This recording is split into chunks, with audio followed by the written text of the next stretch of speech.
My name is Olivia Hayes, and at 32, I thought I knew everything about my family.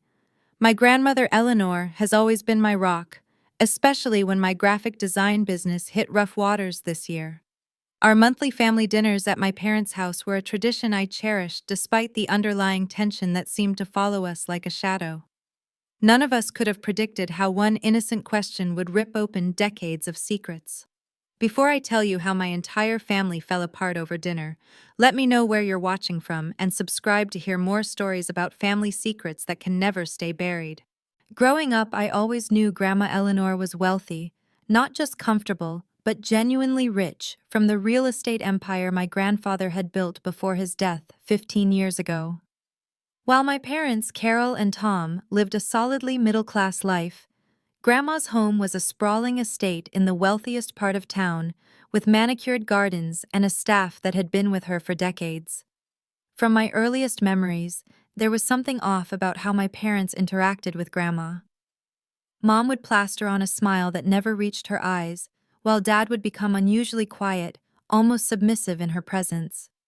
As a child, I thought this was just how adults behaved, but as I grew older, I noticed the undercurrent of resentment, particularly from my mother. "Your grandmother thinks her money makes her better than everyone," Mom would mutter after family gatherings. "She lorded it over your father and me our entire marriage." Despite my mother's attitude, Grandma Eleanor and I had always been close. She taught me to paint when I was 7, bought me my first professional camera when I showed interest in photography at 13, and fully supported my decision to study graphic design instead of business, as my parents had pushed for. "Follow your passion, Olivia," she told me during my senior year of high school, while my parents argued I needed a practical degree. Life is too short to live it for someone else's approval. My siblings had different relationships with Grandma. Ben, my older brother, kept his distance. He worked in finance just as our father had always wanted and seemed determined to make his own way without Grandma's influence. Chloe, my younger sister, was polite but distant with Grandma, following Mom's example of stiff formality. After college, I built a modest but growing graphic design business. I had secured several regular clients and was making enough to rent a small apartment in the city and pay down my student loans. Then the pandemic hit, and my biggest client, a hospitality group that accounted for almost 60% of my income, canceled all contracts indefinitely. Suddenly, I was struggling to make rent. I never told my family about my financial troubles. Mom and Dad had always been critical of my career choice, and I couldn't bear their "I told you so" lectures. Ben was deep in his own financial stresses after a divorce that had drained his savings. Chloe was still finishing her master's degree and had no money to spare. The only person I confided in was Grandma Eleanor. I visited her one afternoon hoping for advice more than anything else. Instead, she insisted on helping. "Let me support you until you get back on your feet," she said firmly. "That's what family is for." I reluctantly accepted what I thought was a one-time gift to cover rent and groceries. Little did I know what was actually happening behind the scenes. In the months that followed, I noticed my parents behaving strangely.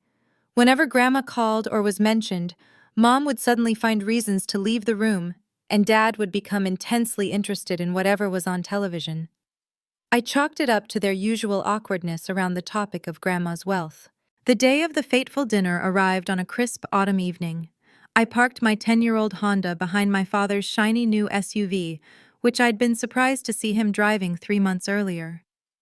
"Just taking advantage of those 0% financing deals," he'd explained vaguely when I asked about the upgrade from his sensible sedan. The house I grew up in looked different too.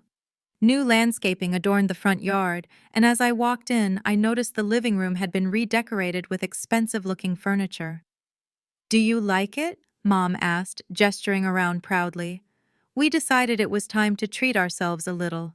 "It looks great," I said, wondering how a high school administrator and a mid-level insurance manager were suddenly splurging on luxury items. "Business must be good. We're getting by," Dad said a little too quickly. "Can I get you a drink?"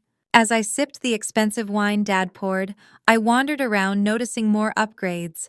A new kitchen with marble countertops, high-end appliances that gleamed under recessed lighting and designer fixtures throughout. My parents had always been financially cautious, clipping coupons and buying store brands. This sudden display of wealth didn't add up. Ben arrived next, immediately heading for the liquor cabinet and pouring himself a generous scotch.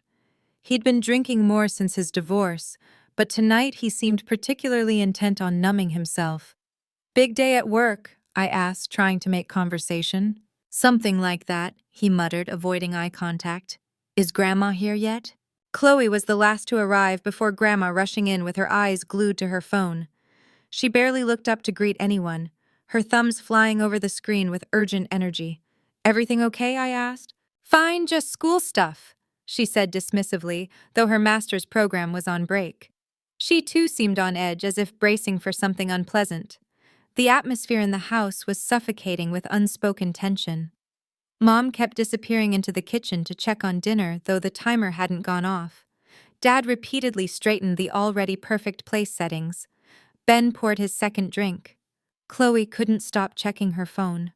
Something was definitely wrong with my family, and I was about to find out exactly what. At exactly 6 hours, the doorbell rang. Grandma Eleanor was nothing if not punctual. Dad hurried to answer while Mom frantically gave last-minute instructions. "Everyone smile, best behavior, not a word about the kitchen remodel." Grandma entered like royalty, elegant in a tailored navy dress with her signature pearl necklace. At 78, she stood straight as an arrow, her silver hair perfectly styled, radiating the confidence of a woman who had navigated decades of business deals and social hierarchies. "Carol." She nodded at my mother with cool politeness. "Tom," slightly warmer to my father. Then her face lit up when she saw me. "Olivia, darling." She embraced me warmly, her familiar scent of Chanel No. 5 enveloping me like a childhood memory. I noticed the subtle stiffening of my mother's shoulders at this display of affection. "Ben, you're looking thin. Are you eating properly?" Grandma asked, patting his cheek. Ben forced a smile, already on his third scotch. "Working hard, Grandma," he said, the ice in his glass clinking nervously. "Chloe, put that phone away when you're greeting your grandmother," Mom hissed, and Chloe reluctantly slipped the device into her pocket, offering Grandma a practiced smile. "Sorry, Grandma, school project deadline." "During your break." Grandma raised a perfectly arched eyebrow, and I realized she knew Chloe was lying. Nothing got past Eleanor Hayes. Mom ushered us all to the dining room, where she had outdone herself with the spread prime rib roasted to perfection, truffle mashed potatoes, asparagus with hollandaise, and freshly baked rolls. Crystal glasses sparkled under the new chandelier, and the good china, typically reserved for major holidays, adorned the table. "You've gone to quite some trouble, Carol." Grandma observed, her gaze lingering on the expensive wine bottles and elaborate centerpiece. "Special occasion. Just wanted to make it nice," Mom replied, her smile tight. "Family is everything after all." We took our seats, Dad at one end, Grandma at the other, a physical representation of the power dynamic that had defined our family for decades. Mom served the food with shaking hands, dropping a roll and apologizing profusely. "The house looks different, Carol," Grandma remarked casually as she delicately cut her meat. "New furniture." "Just a few pieces," Mom answered quickly, "nothing special." "And Tom, that's a new car in the driveway, isn't it?" Dad nearly choked on his wine. "Great deal, end-of-year clearance." Grandma nodded slowly, her eyes revealing nothing. "Ben, how is investment banking going? Made partner yet?" Ben stared into his fourth drink. "On track, Grandma. Just need to land a few more big clients." "And you, Chloe?" "The master's program in economics is going well." Chloe nodded too enthusiastically. "Absolutely top of my class." I watched this strange exchange with growing unease. Everyone was performing, but for whose benefit? And why were my parents so nervous about their recent purchases? The conversation moved to safer topics: neighborhood news, an upcoming charity gala, the weather forecast, but the undercurrent of tension remained intensifying with each passing minute. Mom kept glancing at Dad, who seemed to be sweating despite the comfortable temperature in the room. "Olivia," Grandma turned to me suddenly. "How is your business recovering? finding new clients to replace the hospitality group. Before I could answer, Mom jumped in. Olivia's doing just fine, Eleanor. She doesn't need to discuss work at dinner. Grandma's eyes narrowed slightly. I was asking Olivia Carroll. It's been challenging, I admitted, but I'm starting to build the client list back up, hoping to be back to full capacity by next quarter. That's my girl, Grandma smiled approvingly. Persistence is a Hayes family trait, at least for some of us. Mom's knuckles turned white around her fork at the implied criticism. Dad suddenly became very interested in his mashed potatoes. As dinner progressed, Grandma continued asking pointed questions about finances. How much had the kitchen remodel cost? Was Ben's firm really as stable as reported in the business journals? How much was Chloe's tuition for her master's program? Each question seemed to increase my parents' discomfort. Mom tried changing the subject repeatedly, bringing up innocuous topics like her garden club or neighborhood gossip. Dad barely spoke, letting Mom do the conversational heavy lifting while he nodded along. Ben drank steadily, his words becoming slightly slurred. Chloe kept checking her phone under the table when she thought no one was looking. I sat in confused silence, sensing that I was missing something significant. By the time Mom brought out dessert, an elaborate tiramisu that was definitely not her usual recipe, the tension in the room was unbearable. Something was about to break, and somehow, instinctively, I knew it would change our family forever. As Mom served the tiramisu with trembling hands, Grandma dabbed her lips with her napkin and turned her full attention to me. The conversation had momentarily lulled, and in that dangerous silence, Grandma spoke the words that would detonate our family's carefully constructed facade. Olivia, darling, I've been meaning to ask you. She said, her voice casual but her eyes sharp. Is the $2,000 I send you every month enough? If you need more while you're rebuilding your business, you only need to ask. The tiramisu spoon froze halfway to my mouth. I blinked, certain I had misheard. What money? The silence that followed was absolute. You could have heard a pin drop on the plush new carpet. Everyone at the table turned to stare at my parents, whose faces drained of color so rapidly it was as if someone had pulled a plug. Mom's mouth opened and closed like a fish out of water. Dad suddenly found the pattern on his dessert plate fascinating. What money, Grandma? I repeated, my voice stronger now, looking between her and my ashen-faced parents. Grandma's eyes never left my mother's face, her expression hardening into granite. Carol, perhaps you'd like to explain why Olivia doesn't know about the monthly allowance I've been providing for her since she told me about her financial difficulties. Mom let out a high-pitched laugh that sounded more like a cry of pain. Oh, Mother, there's been a misunderstanding. Is there? Grandma cut her off coldly. Because my bank statements show that for the past 5 years I've been transferring $2,000 monthly to an account you told me was Olivia's emergency fund. You specifically said she needed help with medical bills after being diagnosed with a chronic condition. My jaw dropped. Medical condition? I'm perfectly healthy. Dad finally spoke, his voice barely above a whisper. Eleanor, we can explain. I certainly hope so, Tom, Grandma replied, her voice like ice. Because from where I'm sitting, it appears you and Carol have been taking money intended for your daughter and spending it on yourselves. Ben let out a low whistle and poured himself another drink. Chloe had gone completely still, her phone forgotten. Mom, Dad. I looked at them silently, begging for a reasonable explanation. What is Grandma talking about? Mom's face crumpled, then hardened. You've always been her favorite. She spat, the years of resentment breaking through. Always getting special treatment, special attention. Why shouldn't we get some benefit from that?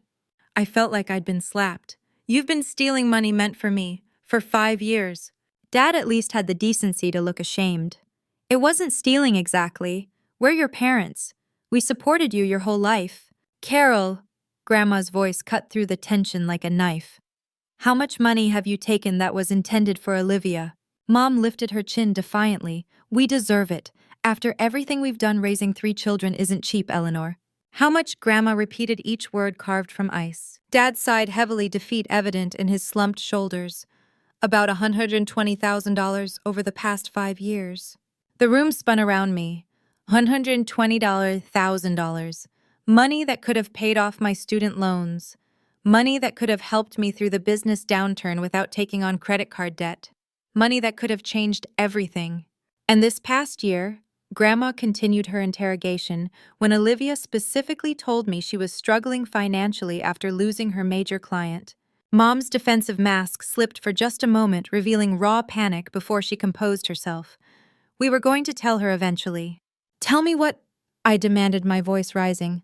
What else have you done? When you confided in me about your business troubles, Grandma explained, her eyes full of sympathy. I immediately increased the monthly amount to $5,000. Your mother assured me it was going into your account to help you stay afloat. Another $60,000 gone, spent on kitchen remodels and new cars and furniture while I had been eating ramen noodles and worrying about eviction. How could you? I whispered, tears welling in my eyes. Your own daughter. You don't understand the pressure we've been under, Mom said defensively. Your father's company has been downsizing. My school district froze raises years ago. We have appearances to maintain. Appearances? I echoed incredulously. You stole from me to keep up appearances. We did not steal, Mom insisted, color returning to her face in angry blotches. We redirected family funds. Everything stays in the family. Except it wasn't yours to redirect, Grandma stated firmly. That money was explicitly for Olivia. The weight of their betrayal crushed down on me. My own parents had watched me struggle, stress, and nearly lose my apartment, all while sitting on money that was meant to help me. Money they were using for luxury purchases and lifestyle upgrades. Did you ever intend to tell me? I asked, my voice barely audible. The silence that followed was answer enough. I can't believe this is happening, I said, pushing my dessert away, my appetite completely gone. 5 years. You've been lying and stealing for 5 years. It's not stealing when it's family. Mom's defensive posture intensified. We raised you, put a roof over your head, paid for your education. Actually, I paid for her education, Grandma interjected. The trust fund I established covered tuition for all 3 grandchildren. I turned to Grandma in confusion. Trust fund? What trust fund? A look of grim understanding passed over Grandma's face. You never told her about the education trust either, did you, Carol? Mom shifted uncomfortably. We didn't want the children getting entitled ideas about family money. What your mother means, Grandma explained to me, is that I set up trusts for each of my grandchildren to cover higher education costs. Your parents were the trustees until you turned 25, at which point control should have transferred to you. My head was spinning. So my student loans should not exist, Grandma finished, her voice tight with anger. The money was there to pay your tuition in full. I turned to my parents, speechless with shock. I had been working 2 jobs through college to minimize my loans, eating ramen, and living with 4 roommates to save money, all while a trust fund sat untouched. Where did that money go? I finally managed to ask. Dad couldn't meet my eyes. We had investments that didn't pan out. You gambled away my education fund. The betrayal cut deeper with each revelation. It wasn't gambling, Mom snapped. It was a legitimate business opportunity. Which failed, Grandma stated flatly. And rather than admit your mistake and ask for help, you let your daughter take on debt that she shouldn't have had. Ben suddenly laughed, the sound bitter and slightly slurred. Classic Mom and Dad. Let me guess you did the same with my trust.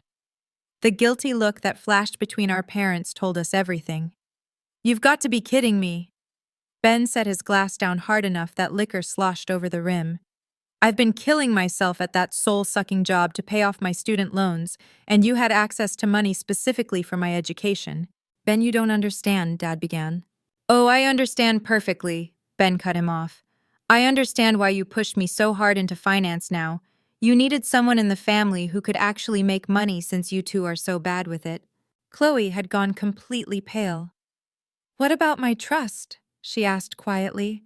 Is that why you keep telling me my graduate program is too expensive and I should drop out? Mom and Dad exchanged another look. Oh my God, Chloe whispered. It's gone too, isn't it? We were going to replace it, Dad said weakly. We had a plan. A plan? I echoed incredulously. Was your plan to keep stealing from Grandma indefinitely? We did not steal. Mom slammed her hand on the table, making the crystal glasses jump. Everything we did was for this family, to maintain our standard of living, to give you children opportunities. Opportunities. I couldn't believe what I was hearing. You stole my education fund, then watched me struggle with student loans for years. You took monthly payments meant for me and spent them on granite countertops while I worried about making rent. What opportunities were you providing exactly? The facade finally cracked. Mom's composure shattered and tears streamed down her face. Not tears of remorse, I realized with growing horror, but tears of frustration at being caught. You have no idea what it's like, she sobbed. Living in Eleanor's shadow all these years. Nothing we do is ever enough. We're never good enough, never rich enough, never successful enough. So you stole from your children to keep up appearances. Grandma's voice was cold with disgust. I expected better from you, Carol. And you, Tom, you stood by and allowed this to happen. Dad seemed to shrink in his chair. We were going to fix things before the kids found out. How exactly were you planning to replace over $100,000? Ben asked skeptically. We had investments, Mom insisted through her tears. They just needed time to mature. The same brilliant investments that lost our education funds in the first place. I couldn't keep the bitterness from my voice. You don't understand what it's like. Mom's voice rose hysterically. Always being compared to Eleanor's perfect family, always coming up short. We deserve some comfort, some security. At your children's expense, Grandma asked quietly. Is that the legacy you wanted to leave, Carol, stealing from one generation to fund your own comforts? It's easy for you to judge, Mom shot back. You've never had to worry about money a day in your life. Grandma's laugh was short and harsh. You know nothing about my life, Carol. I worked alongside your father-in-law for 40 years building that real estate company. I kept the books, managed the properties, negotiated the deals, all while raising your husband. Nothing was handed to me. The room fell silent as decades of family mythology crumbled. Mom had always portrayed Grandma as a privileged socialite who had married into wealth. The reality that she had been a working partner in building the family fortune rewrote the narrative I'd grown up with.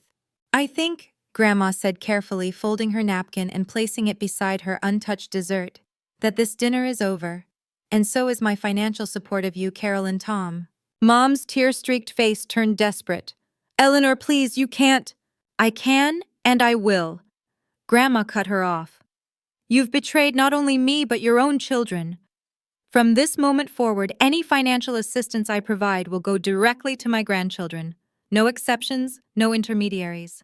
We'll lose everything, Dad whispered, the reality of their situation finally hitting him. Perhaps you should have considered that before spending money that wasn't yours, Grandma replied without sympathy. She turned to me, her expression softening. Olivia, I'm so sorry. I should have verified where the money was going. This is partly my failure as well. I couldn't speak. The magnitude of the betrayal was too overwhelming. These people, my parents, had watched me struggle financially for years, while actively stealing money meant to help me. They had let me believe I was alone in my financial troubles while secretly benefiting from funds intended for my security. Without a word, I stood up, grabbed my purse, and walked out the front door. Behind me, I could hear Mom calling my name, but I didn't look back. I couldn't bear to see their faces or hear another word of their pathetic justifications. As I started my car, I caught a glimpse of my family through the dining room window, Mom crying dramatically, Dad with his head in his hands, Ben pouring another drink, Chloe texting furiously, and Grandma watching it all with regal disappointment. In that moment, I knew nothing would ever be the same again. For 3 days, I didn't answer my phone. The calls and texts piled up mostly from my parents, whose messages evolved from a defensive, "You don't understand the whole situation," to a desperate, "Please, we need to talk," to a manipulative, "After everything we've done for you, you owe us a conversation." I couldn't bring myself to respond to any of them. On the 4th day, Grandma called. Unlike my parents, she left only one voicemail. Olivia, when you're ready to talk, I'm here. No pressure, no timeline. I love you. That simple message, free of demands or guilt, brought me to tears. I called her back that evening. Can I come over? I asked, my voice small and uncertain. Of course, darling. I'll have Maria make your favorite lemon cookies. Grandma's house was a sanctuary, untouched by the chaos that had engulfed our family. The familiar scent of lemon and vanilla greeted me as Maria, Grandma's housekeeper of 30 years, ushered me into the sunroom, where Grandma waited with tea already poured. "I've been doing some investigating," Grandma said after our initial greetings, never one to waste time on small talk when important matters needed addressing. "And I'm afraid what we discovered at dinner was just the tip of the iceberg." She slid a folder across the table to me. Inside were bank statements, trust documents, and transfer records spanning back nearly a decade. "Your parents' financial deceptions go much deeper than we realized," she explained gently. "They've been systematically misappropriating funds intended for all three of you children since you were in high school." The documents told a damning story. Not only had my parents emptied our education trusts and pocketed my monthly allowance, but they had also attempted similar schemes with Ben and Chloe. "They told me Ben needed money for a down payment on his first house," Grandma explained. "I sent $50,000 that apparently never reached him. They claimed Chloe needed help with medical bills after a car accident 3 years ago, an accident that, as far as I can tell, never happened." My hands shook as I flipped through the papers. Did Ben and Chloe know about any of this? "I've spoken with both of them. Ben suspected something was amiss when your parents bought their vacation timeshare the same month he was denied a loan for his house. Chloe knew nothing. She's been completely in the dark." I felt sick. "How much have they taken altogether?" Grandma's face was grim. "Close to $400,000 over the past decade." The number was staggering. My parents, who had always preached financial responsibility and hard work, had been secretly siphoning off family money to fund their lifestyle. "There's something else you should know," Grandma continued carefully. "Your student loans were paid off 3 years ago." I stared at her in confusion. "That's impossible. I make payments every month." "To an account your parents set up," Grandma confirmed, pointing to a document. "The actual loans were paid in full from your trust fund, one of the few legitimate uses they made of that money. The payments you've been making have been going directly to your parents." The room seemed to tilt around me. For 3 years, I had been sending $500 monthly to an account I believed was my student loan servicer. That was $18,000 of my hard-earned money straight into my parents' pockets. "Why?" I whispered, the betrayal cutting deeper than I thought possible. "Why would they do this to their own children?" Grandma sighed heavily. "I believe your mother has been trying to maintain a lifestyle beyond their means for many years. Your father goes along with it rather than confront her. They've been living on credit cards, home equity loans, and whatever they could extract from the family. The house you grew up in was purchased with money I provided as a down payment, money they told me they had saved themselves. The perfect middle-class life I thought we had lived was a carefully constructed illusion built on lies and theft." The next day, Ben called me. His voice was uncharacteristically subdued. "Did Grandma tell you everything?" "I think so," I replied. "It's hard to believe it's real."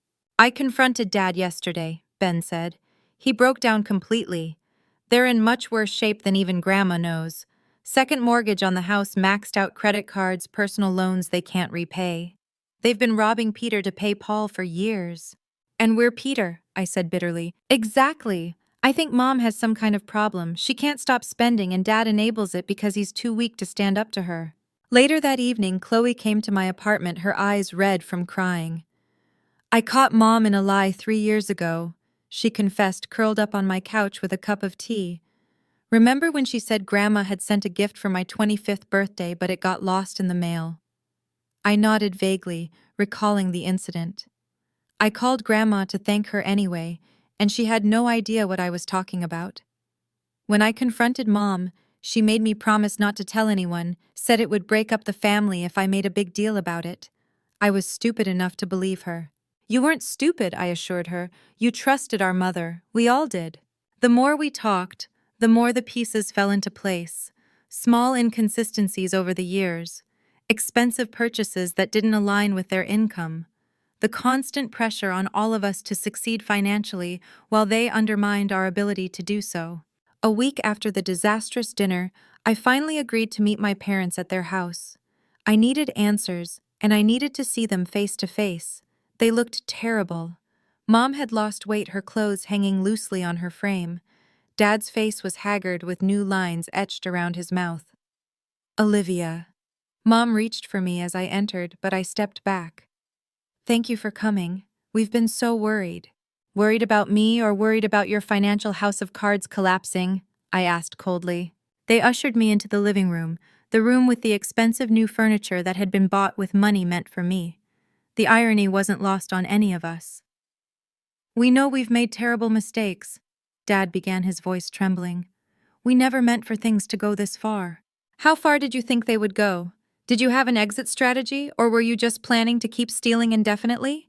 Mom flinched at the word stealing, but didn't argue this time.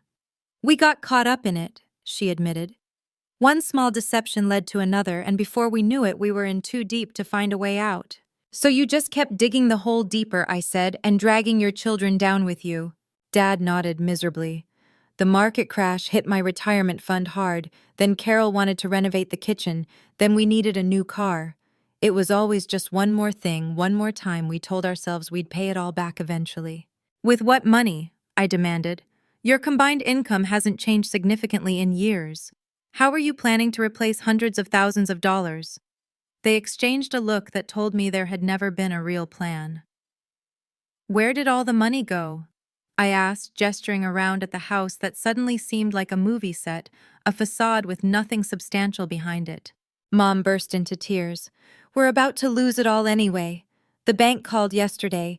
We're 3 months behind on the mortgage. The credit cards are all maxed out. Your father's been denied for another loan.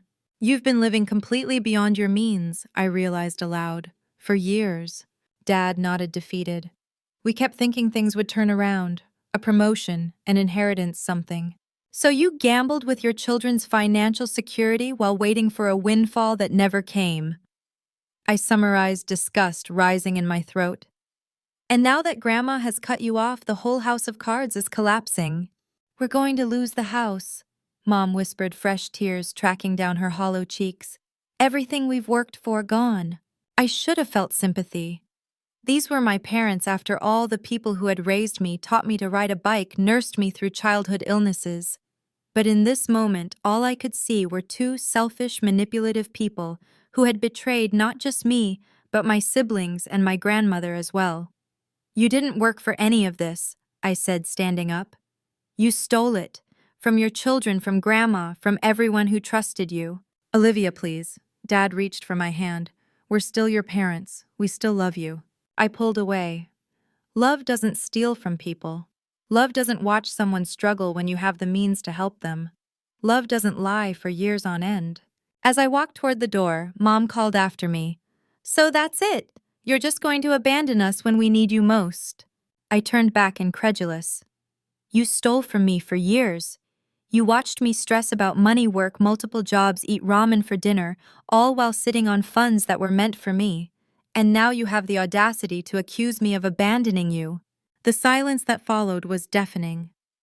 I'll be in touch when I'm ready, I said finally. But don't call me, don't text me, and don't show up at my apartment. I need time to process all of this. As I closed the door behind me, I heard Mom collapse into sobs. Dad's murmured comfort followed me down the driveway. For the first time in my life, I felt completely detached from the people who had raised me. I was on my own now, but perhaps I always had been. The weeks that followed were a blur of emotions, grief, anger, disbelief, and eventually a strange sense of clarity. I threw myself into my work, taking on new clients, and rebuilding my business with a determination I hadn't felt in years. Without the constant weight of financial stress, I found new creative energy for my designs. Grandma had been true to her word. The day after our tea, she had established a new monthly deposit directly into my account, this time with me as the sole account holder. She had also transferred a lump sum that she calculated was roughly equivalent to what my parents had taken from me over the years. This isn't charity, she insisted when I tried to refuse. This is your birthright, money that should have been yours all along. Take it, invest it, use it to build the life you deserve.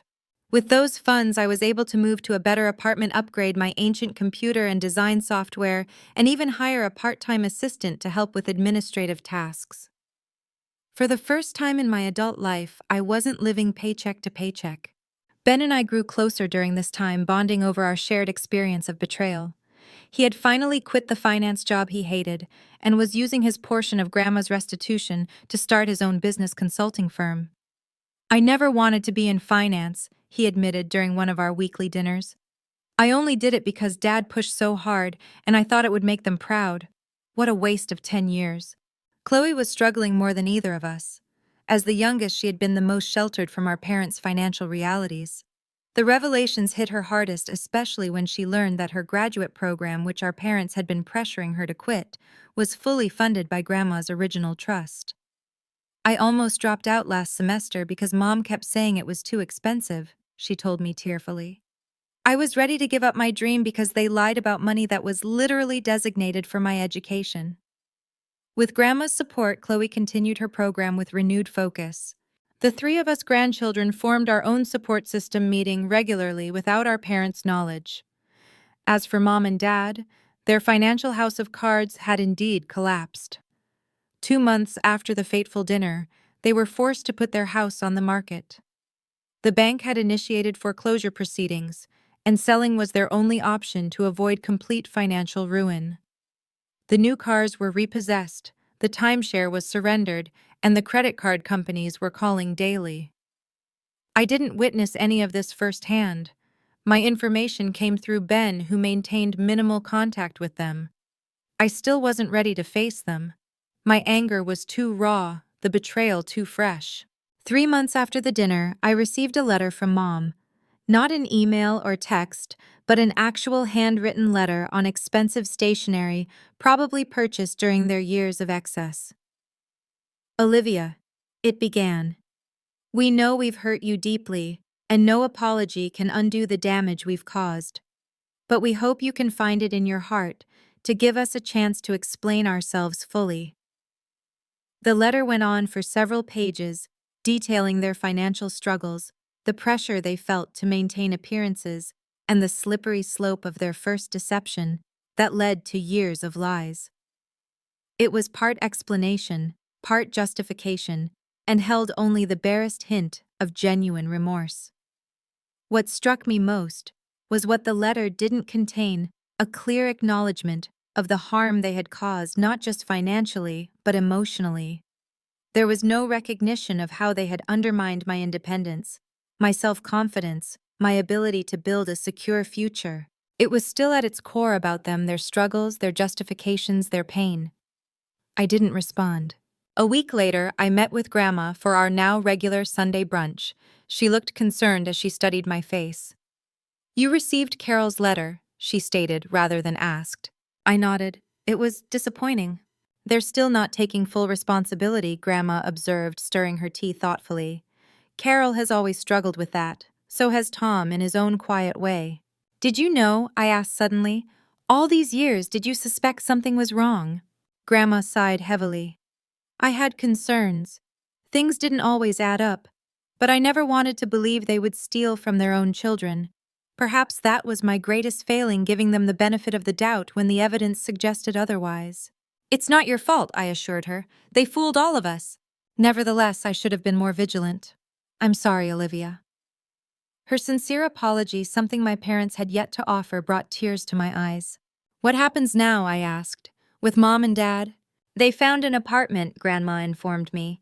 "Much smaller than they're used to. Tom is still working, though I understand he's been demoted due to performance issues. Carol has taken a part-time job at a department store, her first paid employment in 20 years. The image of my status-conscious mother working retail was difficult to reconcile with the woman who had raised me. Yet there was something appropriate about it, a necessary humbling. "Are you helping them?" I asked, not accusingly, just curious. "Minimally," Grandma admitted. "I've paid 3 months' rent on their apartment to prevent them from becoming homeless. But beyond that basic humanitarian support, no. They need to face the consequences of their actions and rebuild on their own terms." I nodded, relieved that Grandma wasn't enabling their behavior, but still showing basic compassion. "And what about you, Olivia? Are you ready to speak with them?" I considered the question carefully. "Not yet. Maybe soon, but not yet. I'm still processing everything." "Take all the time you need." Grandma patted my hand. "Healing can't be rushed." Months after the dinner revelation, I finally agreed to meet my parents at a neutral location, a coffee shop downtown. They were already waiting when I arrived, both looking years older than when I had last seen them. Mom had lost the polished appearance she had always maintained. Her roots were showing, her clothes were off the rack rather than designer, and she wore minimal makeup. Dad's confident posture was gone, replaced by the slumped shoulders of a defeated man. "Thank you for coming," Dad said as I sat down across from them. "We weren't sure you would." "I almost didn't," I admitted. "But I have some things I need to say to you." They nodded, exchanging nervous glances. "What you did wasn't just financially damaging," I began, my voice steady despite the emotions churning inside me. "You undermined my independence. You watched me struggle when you could have helped. You stole years of financial security from me, years I can never get back." Mom started to speak, but I held up my hand. "I'm not finished. The worst part isn't even the money. It's the betrayal of trust. You're supposed to be the people I can count on most in this world, and you used me. You lied to my face repeatedly for years. You manipulated me, gaslit me, and then had the audacity to blame me for being Grandma's favorite when you were caught." Tears streamed down Mom's face, but I continued. "I don't recognize you anymore. I don't know who you are. The parents I thought I had would never have done these things. We made terrible mistakes," Dad acknowledged, his voice breaking. "We lost ourselves somewhere along the way, became people we never meant to be. We want to make amends," Mom added desperately. "We know we can't repay the money, not anytime soon, but we want to rebuild our relationship with you." I studied them, searching for genuine remorse. There was pain there, certainly, but how much was for their actions, and how much for their consequences? "I need time," I said finally. "And actions, not words. Show me you've changed through consistent behavior over time. That's the only way forward I can see right now." It wasn't forgiveness, I wasn't ready for that, but it was a door left slightly ajar, a possibility for the future, if they were willing to do the hard work of genuine change. As I left the coffee shop, I felt lighter somehow. I had spoken my truth, set my boundaries, and taken control of the narrative. For the first time in months, I felt truly free. That evening, I sat in my new apartment looking out at the city lights. My phone buzzed with a text from Ben. "Proud of you for meeting them. How are you feeling?" I thought about it for a moment before responding, like I'm finally starting my real life. And in many ways I was. 6 months after the dinner that changed everything, I stood in my new studio space, surveying the clean lines, abundant natural light, and state-of-the-art equipment with a sense of quiet pride. With Grandma's financial support and my own hard work, Olivia Hayes' design had not just recovered but was thriving. I had hired 2 full-time employees, moved into a professional space, and landed several major clients. Life had taken on a rhythm that felt both new and authentic. Sunday brunches with Grandma were sacred time. Weekly dinners with Ben and Chloe strengthened our sibling bond. My calendar was filled with client meetings, creative workshops, and even the occasional date aspects of life I had neglected during years of financial struggle. My relationship with my parents remained complicated. We had established limited contact, occasional texts, brief phone calls on birthdays and holidays, one carefully navigated dinner at a restaurant. They were trying in their way. Mom had joined a financial management support group. Dad was seeing a therapist. They lived modestly now in their small apartment, working jobs that barely covered their expenses. "It's strange," I told Grandma during one of our brunches. "Part of me still loves them because they're my parents, but I don't trust them, and I'm not sure I ever will again." "Trust once broken is the most difficult thing to rebuild," Grandma observed. "It requires consistent truth-telling over time. They're at the beginning of that journey." "Do you think they can change?" I asked. "Really change?" Grandma considered the question carefully. "People can change when the pain of remaining the same becomes too great. Your parents have certainly experienced that pain. Whether it's enough to transform them fundamentally, that remains to be seen." In the months since the revelation, Grandma had implemented a new system for financial gifts to her grandchildren. Everything was transparent, documented, and directly managed. No intermediaries, no opportunities for misappropriation. I should have done this years ago, she admitted, but I trusted Carol and Tom to honor their responsibilities as parents. That was my mistake. With the financial support I should have had all along, I was able to focus on growing my business rather than merely surviving. The chronic stress that had been my constant companion for years gradually receded, replaced by a newfound confidence in my future. Ben had undergone a similar transformation. Free from the golden handcuffs of his finance career, he had discovered a genuine passion for helping small businesses develop sustainable models. His consulting firm was small, but growing steadily, and for the first time since childhood, I saw real joy in my brother's eyes. I never knew work could be this satisfying, he told me over drinks one evening. I actually look forward to Mondays now. How weird is that? Chloe had perhaps changed the most of all of us. The shy, people-pleasing youngest child had found her voice. She stood up to our parents when they tried to guilt her about not visiting more often. She excelled in her graduate program. She even started dating someone our mother would definitely not approve of, a tattoo artist with kind eyes and a gentle heart. I spent my whole life trying to make Mom and Dad proud, she confided during one of our sibling dinners. What a waste of energy that was. As for Grandma, she had emerged from the ordeal with a renewed sense of purpose. At 79, she had revamped her entire approach to family wealth, establishing transparent trusts, clear documentation, and direct lines of communication with each of her grandchildren.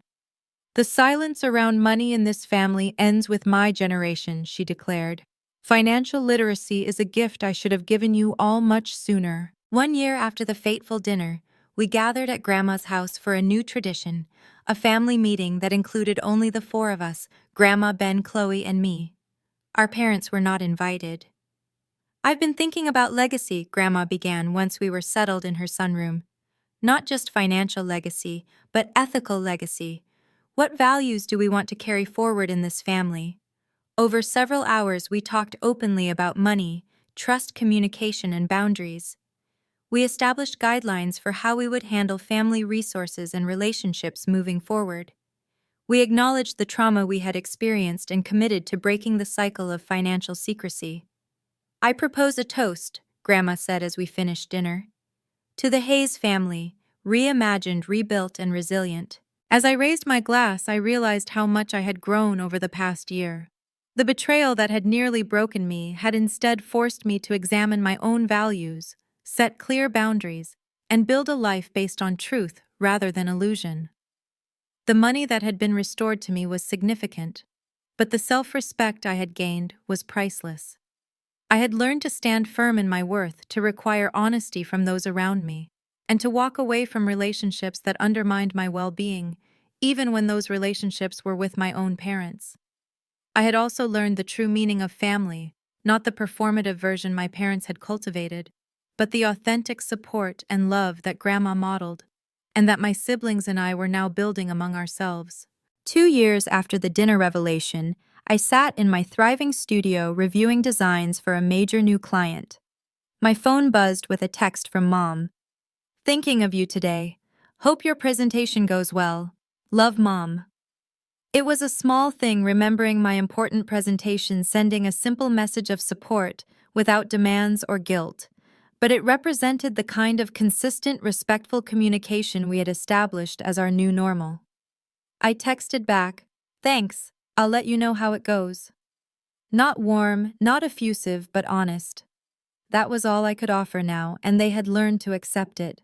Later that evening, as I celebrated the successful presentation with my team, I reflected on how completely my life had transformed since that dinner.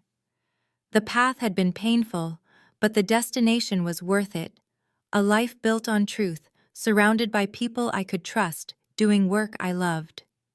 The money that had been stolen from me had been returned, but the real restoration was in my spirit. I had discovered a strength I never knew.